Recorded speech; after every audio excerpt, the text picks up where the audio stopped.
very important to have a clear mind, to think clearly, especially under pressure, under stress. We live in a very stressful world, and in particular asset management can be very, very stressful.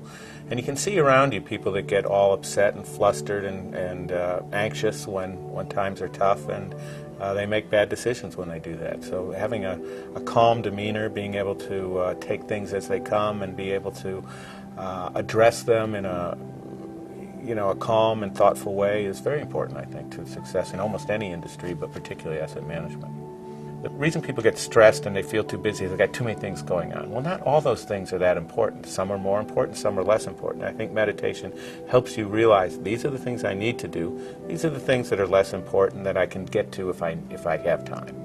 And I think by being more thoughtful and focused, you find time. You find a lot of time, and you actually end up with more time than you would without meditation.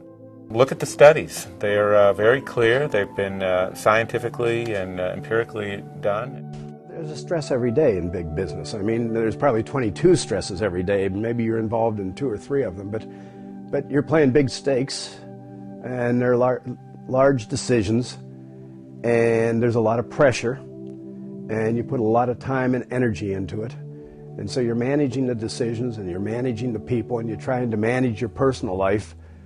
And my experience was that the meditation just kind of smoothed it over a little bit, made it possible to go through and go from one decision to the next, and make decisions clearly, level-headed, without sort of going nuts over them. I think it was extremely beneficial to me personally, and I think as a manager it made me a better manager, a little bit more understanding of other people's problems, a little bit more aware of what was going on around me, and just kind of smoothed me out and enabled me to go from one thing to the next fairly successfully.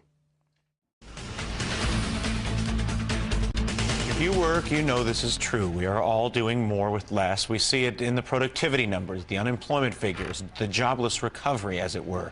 The American worker stretched thinner than ever. And what's being done to work to ease some of this workplace stress? From the lowest corporate ranks to the highest executive echelons, action has been taken and is being taken. From encouraging employee meditation to hiring coaches for top executive bosses, all in the name of maintaining sanity. Tonight, we begin with Arjuna Martlin. He's a successful day trader from Chicago who is an ardent practitioner of transcendental meditation. Gary Kaplan, director of clinical neurophysiology at the North Shore University Hospital in New York. He started practicing transcendental meditation in the 70s and has studied the effects of TM on hypertension and hardening of the arteries. He says it works for both ailments. And then Phil Roosevelt, assistant managing editor of Barron's Magazine, where the story on stress and meditation appears this weekend. Of course, Becky Quick. And I will start with you, Arjuna, as the trader in the room. Tell us both how you meditate and how the meditation you think makes you better at what you do. Well, I practice transcendental meditation twice a day. And I would say the #1 benefit of TM is really just peace of mind.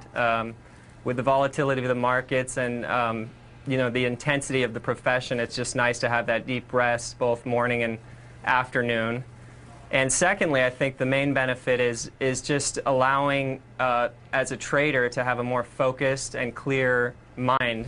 And that in that way, you're better able to assess and take advantage of the opportunities in the market. So it's very good for focus.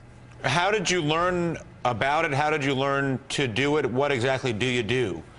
Well, TM is very effortless and very natural type of meditation. It doesn't involve concentration or anything like that. I learned, my parents, learned before me, and then I learned growing up, and it's just something that's great for everyone. I think I highly recommend it. And you look relaxed. Yeah, I feel great. Yeah, it's a good thing. I mean, no matter what you do, I think it just helps you be more effective and just help you to enjoy your life more, a lot more. Phil, when we heard that this was going to be in Barron's, we realized this must be a trend that's taking place because Barron's very infrequently writes about this stuff. What's going on out there? What's happening? Well, you're right. People are stressed out. They're stressed out about a lot of things, and I mean, one sign of that, something like 100 million Americans have trouble falling asleep at night. And when we looked at that, we were wondering what are people doing to try to feel better, to sort of get more focused on the things that count in their lives. We found a Harvard Medical School study that showed that about 20% of Americans have turned to what are known as mind-body therapies generally, which could be yoga, meditation, visualization, hypnosis, things like that. And meditation right now heads the list of all of them. It's even more popular than yoga, which is, swept all the health clubs and all the spas. But people are meditating and you don't see it because they do it privately. So it's not as sort of out there as other trends. But our writer, Robin Blumenthal, found that it seemed especially suited to traders. And that's why we got interested. Understood. I want to get to you, Dr. Kaplan. You say there are also medical benefits. Yeah, there are plenty of medical benefits. It's really rather exciting. I think many physicians now are excited, excuse me, about the benefits, particularly in the field of hypertension. Blood pressures are lower, and we know that it's a major risk factor for hypertension, for heart disease and for stroke. So we're all rather excited about it. Is it better, or does it matter if one meditates alone or with a group? Well, it's great to meditate twice a day regularly, and most people do that alone, but the effect on the environment and the effect on the individual is even better meditating in a group. So there are larger groups practicing the TM technique in different areas around the country. One of the things I read in that article in Barron's, too, is that if Buddha came back, he might be coming back either as a scientist or as a businessman. Anybody want to take a swing at that one? Is that the case?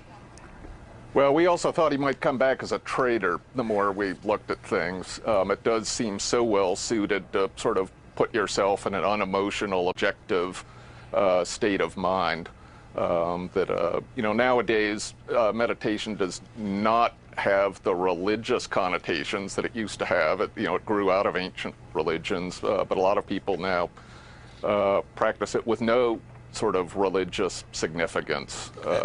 And we will. I think that's Go ahead quickly. I think that's a very important point. This is a technique that's really for anyone in business, out of business. Just twice a day, taking the time to perform the TM technique is really worthwhile for one's health. I honestly could not agree with them more. I for might what it's take worth. it up myself. Arjuna Martlin, Gary Kaplan, Phil Roosevelt, thank you all.